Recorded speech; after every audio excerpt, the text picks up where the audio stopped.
लीजिए सुनिए मुंशी प्रेमचंद के लिखे उपन्यास प्रतिज्ञा के 18वें भाग को मेरी यानी समीर गोस्वामी की आवाज में। दाननाथ जब अमृत राय के बंगले के पास पहुंचे तो सहसा उनके कदम रुक गए। हाथे के अंदर जाते हुई लज्जा आई। अमृत राय अपने मन में क्या कहेंगे। उन्हें यही ख्याल होगा कि जब चारों तरफ ठोकर खा चुके और किसी ने साथ न दिया तो यहां दौड़े आए। वो इसी संकोच में फाटक पर खड़े थे कि अमृत राय का बूढ़ा नौकर अंदर से आता दिखाई दिया। दाननाथ के लिए अब वहां खड़ा रहना असंभव था। फाटक में दाखिल हुए। बूढ़ा इन्हें देखते ही झुककर सलाम करता हुआ बोला, आओ भैया, बहुत दिनन में सुधीली है। बाबू रोज तुम्हार चर्चा कर कर पछतात रहे। तुमका देखी के फूले न समय है। मजे में तो रही हो, जाए के बाबू से कह दे। ये कहता हुआ वो उल्टे पांव बंगले की ओर चला। दाननाथ भी झेंपते हुए उसके पीछे पीछे चले।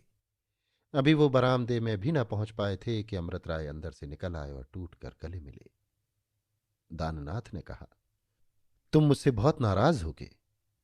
अमृत राय ने दूसरी ओर ताकते हुए कहा, ये ना पूछो दानू, कभी तुम्हारे ऊपर क्रोध आया है, कभी दया आई है, कभी दुख हुआ है, कभी आश्चर्य हुआ है, कभी कभी अपने ऊपर भी क्रोध आया है।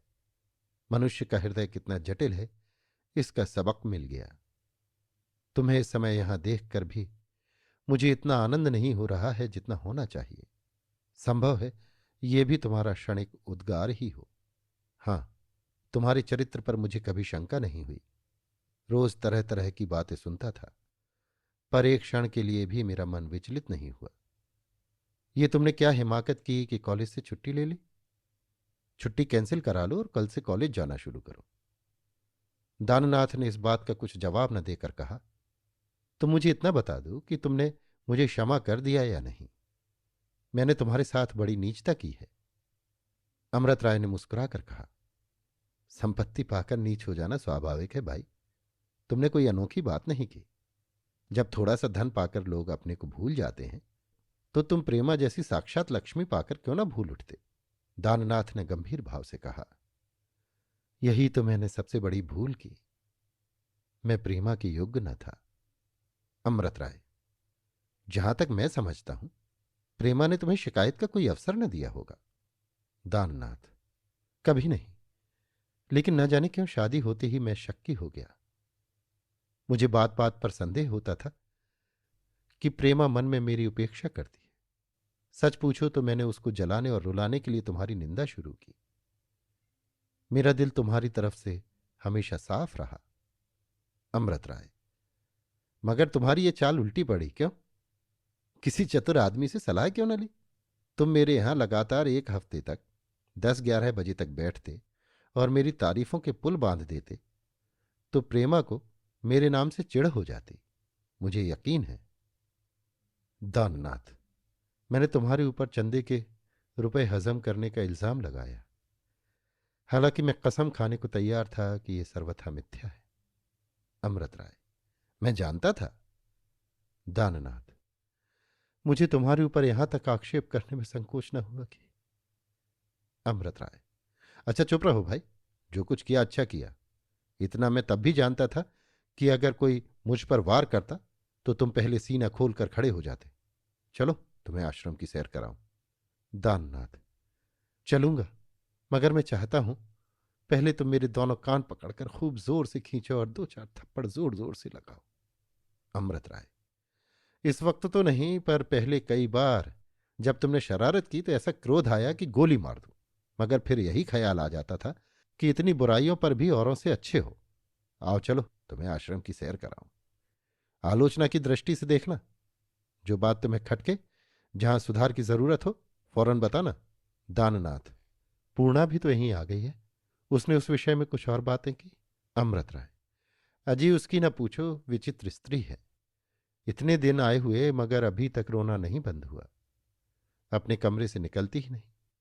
मैं खुद कई बार गया, कहा जो काम तुम्हें सबसे अच्छा लगे वो अपने जिम्मे लो, मगर हां या ना कुछ उसके मुंह से निकलती ही नहीं। औरतों से भी नहीं बोलती। खाना दूसरे तीसरे वक्त बहुत कहने से खा लिया। बस मुंह ढांपे पड़ी रहती है। मैं चाहता हूं कि और स्त्रियां उसका सम्मान करें, उसे कोई अधिकार दे दूं, किसी तरह उस पर प्रकट हो जाए कि एक शोहदे की शरारत ने उसका बाल भी बांका नहीं किया। उसकी इज्जत जितनी पहले थी उतनी ही अब भी है, पर वो कुछ होने नहीं देती। तुम्हारा उससे परिचय है ना? दाननाथ, बस एक दो बार प्रेमा के साथ बैठे देखा है, इससे ज्यादा नहीं। अमृत राय, प्रेमा ही उसे ठीक करेगी। जब दोनों गले मिल लेंगी और पूर्णा उससे अपना सारा वृतांत कह लेगी, तब उसका चित्त शांत हो जाएगा। उसकी विवाह करने की इच्छा हो तो एक से एक धनी मानी वर मिल सकते हैं। दो चार आदमी तो मुझी से कह चुके हैं, मगर पूर्णा से कहते हुए डरता हूं कि कहीं बुरा न मान जाए। प्रेमा उसे ठीक कर लेगी। मैंने यदि सिंगल रहने का निश्चय न किया होता और वो जात पात का बंधन तोड़ने पर तैयार हो जाती तो मैं भी उम्मीदवारों में होता। दाननाथ, उसके हसीन होने में तो कोई शक ही नहीं। अमृत राय, मुझे तो अच्छे अच्छे घरों में ऐसी सुंदरियां नहीं नजर आती। दाननाथ, यार तुम रीझे हुए हो, फिर क्यों नहीं ब्याह कर लेते? सिंगल रहने का ख्याल छोड़ो, बुढ़ापे में परलोक की फिक्र कर लेना। मैंने भी तो यही नक्शा तैयार कर लिया है। मेरी समझ में ये नहीं आता कि विवाह को लोग क्यों सार्वजनिक जीवन के लिए बाधक समझते हैं। अगर ईसा, शंकर और दयानंद अविवाहित थे तो राम, कृष्ण, शिव और विष्णु गृहस्थी के जुए में जकड़े हुए थे। अमृत राय ने हंसकर कहा, व्याख्यान पूरा कर दो ना। अभी कुछ दिन हुए आप ब्रह्मचर्य के पीछे पड़े हुए थे, इसी को मनुष्य के जीवन का पूर्ण विकास कहते थे, और आज आप विवाह के वकील बने हुए हैं। तकदीर अच्छी पा गए ना? दाननाथ ने त्योरी चढ़ाकर कहा, मैंने कभी अविवाहित जीवन को आदर्श नहीं समझा। वो आदर्श हो ही कैसे सकता है? अस्वाभाविक वस्तु कभी आदर्श नहीं हो सकती।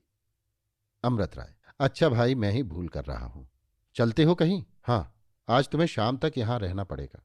भोजन तैयार हो रहा है, भोजन करके जरा लेटेंगे, खूब गपशप करेंगे, फिर शाम को दरिया में बजरे का आनंद उठाएंगे।